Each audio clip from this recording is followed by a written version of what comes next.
नमस्कार रसिक श्रोते हो. आजच्या अभिवाचनाचा विषय मराठ्यांचे अजस्त्र आरमार. मूळ लेखक डॉक्टर दत्तात्रय केतकर. वाचक स्वर सारंग चिंचणीकर आणि असावरी बर्वे. मराठ्यांचे अजस्त्र आरमार. इतिहासाचा अभ्यास करताना मोगल साम्राज्य आणि त्याला टक्कर देणाऱ्या मराठी साम्राज्याचा अभ्यास अनिवार्य आहे. ब्रिटिश अंमलापूर्वी इसवी सन 1650 ते 1818 या कालावधीमध्ये मराठ्यांचे साम्राज्य अस्तित्वात होते. ब्रिटिश राजवटीला विरोध करणारी जी नवविचारांची माणसे या भूभागात एकामागोमाग एक पुढे आली, त्या सर्वांना मराठा साम्राज्याच्या एकजुटीने स्फूर्ती दिली. ह्या मराठा साम्राज्याचा अविभाज्य असा भाग म्हणजे मराठा आरमार. या मराठा आरमाराचा आदर्श आजही भारतीय आरमारी सैनिकांसमोर ठेवला जातो. छत्रपती शिवाजी महाराजांच्या आधीच्या काळामध्ये राजपूत, जाट किंवा मराठे सरदार हे मोगल बादशाह, आदिलशहा आणि निजाम यांच्याकडे चाकरी करत होते. हे मुस्लिम राजे आपल्या सरदारांना आपल्या मताप्रमाणे वागायला लावत. हे मुस्लिम राजे त्यांना आपापसात लढवत. शिवाजी राजांनी जिजाऊ साहेबांच्या प्रेरणेने लहान का होईना पण स्वतःचे राज्य स्थापण्याचे ठरवले. कोणाचीही चाकरी न करण्याचा निर्णय त्यांनी घेतला. पुनवडी सारख्या दाट जंगली प्रदेशात आपले स्वतःचे राज्य स्थापले. आदिलशहा विरुद्ध बंडखोरी केली. स्वतःचे राज्य स्थापन केल्यावर आदिलशहा आणि मोगल यांच्या विरोधाला तोंड देण्यासाठी स्वतःचे सैन्य उभारले. आपल्या राज्याच्या विस्तारासाठी शिवाजी महाराजांनी कोकण प्रांताची निवड केली. कल्याण, भिवंडी, महाड असे प्रांत आपल्या ताब्यात ठेवले. तेव्हा कोकण प्रांताच्या पश्चिमेला असलेल्या सागरावरील शत्रूंशी त्यांची गाठ पडली. पश्चिम किनाऱ्यावर महाराजांचे शत्रू होते मोगल सरदार, सिद्धी, ब्रिटिश, पोर्तुगीज आणि वाडीकर सावंतांसारखे कोकणातील शासक.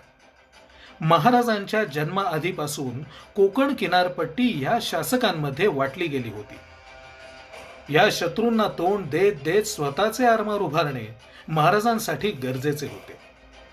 सगळ्यांशी एका वेळी संघर्ष करणे शक्य नव्हते.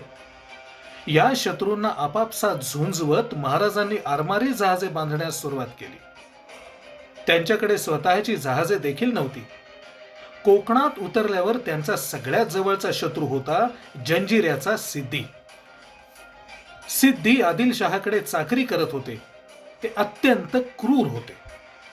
हे सिद्धी किनाऱ्यावरील लोकांवर हल्ला करत, त्यांची शेते, नारळाच्या बागा उद्ध्वस्त करत, कोकणवासियांच्या आया बहिणींना पळवून इराण, अफगाणिस्तान येथे गुलाम म्हणून विकत. महाराज कोकण प्रांतात उतरल्यावर या स्थानिक लोकांच्या कहाण्या महाराजांच्या कानावर पडल्या.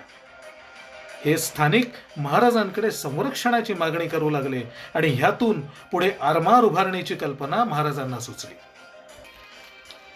1657 साली महाराजांनी कोकणात उतरून कल्याण, भिवंडी, तळे घोसाळे, महाड हा भाग आपल्या ताब्यात घेतला, जो प्रदेश आदिलशहाच्या ताब्यात होता. सिद्धी हा आदिलशहाचा सरदार होता, परंतु महाराजांनी त्याला प्रथम रोखण्याचे ठरविले. महाराजांनी प्रथम संगमेश्वर खाडीत काही गलबते बांधली असा उल्लेख मिळतो. महाराजांनी एक वेगळीच चाल खेळली. 1659 साली पोर्तुगीज कारागिरांची मदत जहाज बांधणीसाठी घेतली.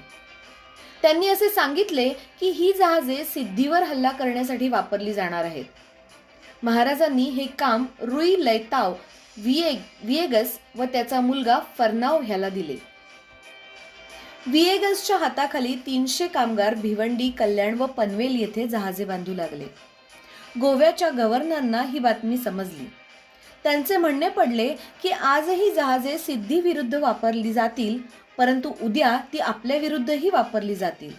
त्यांनी विएगसला सांगितले की देवासाठी व आपल्या देशासाठी हे काम सोडून दे. एका रात्री विएगस हे काम सोडून गेला, परंतु ही जहाज बांधणी काही थांबली नाही. महाराजांना पोर्तुगीज व सिद्धी दोन्ही शत्रूंपासून किनाऱ्याचे संरक्षण करायचे होते. सागरी किल्ल्यांचा उपयोग करायचा होता. व्यापार वाढवायचा होता. मराठा सरदारात जमिनीवर शिपाईगिरी करणारे महान योद्धे तलवार बहादर होते, पण किनाऱ्याचे संरक्षण हे त्यांच्यासाठी नवे होते. महाराजांनी आरमारी योद्ध्यांची नवी परंपरा सुरू केली. 1664 साली मालवण जवळील कुरुटे बेटावर महाराजांनी नवा दुर्ग बांधला.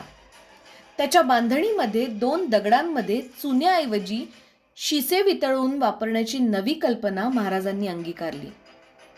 1666 साली हा सिंधुदुर्ग तयार झाला, जो पुढे अभेद्य ठरला. विजयदुर्ग ह्या जुन्या पूर्वीपासून वापरात असलेल्या जलदुर्गाला 3री तटबंदी बांधून तो दुर्ग अभेद्य केला. सुवर्णदुर्गाचा उपयोग महाराज सिद्धीवर लक्ष ठेवण्यासाठी करू लागले. ह्याच जलदुर्गावर तुळोजी आंग्रे काम करत होते. त्यांचा मुलगा कान्होजी पुढे आरमाराचा सरखेल झाला. जहाज बांधणी. आपण आज लांबी रुंदी मोजण्याचे फूट, इंच, मीटर अशी परिमाणे वापरतो. त्यावेळी जहाजाची लांबी क्युबिटमध्ये मोजली जाई. क्युबिट म्हणजे हाताच्या मधल्या बोटापासून कोपरापर्यंतचे अंतर. जहाजाभिरश्रीकडे त्या लांबीची काठी व खडू असे. आजपर्यंत ऐतिहासिक कागदपत्रात कोठेही योग्य मापे लिहून ठेवलेली आढळत नाही. पेशवे दप्तरात गुराब, गलबत, पाल, फतेमार अशी जी चित्रे मिळतात ती 2 डायमेन्शन मधली आहेत. त्यावरून आपल्याला जहाजाचे मॉडेल बनवता येत नाही. हे मिस्त्री कोठेही आपल्या प्रतिकृतीची नोंद करत नसत. मिस्त्रीच्या हाताखाली लोखंडी खिळे बनवणारे लोहार असत. आरकशी दुर्मितांच्या फळ्यांना भोके पाडत. जहाजाच्या बाजूवर नक्षीकार किंवा दादली काम करणारे वेगळे कारागीर असत.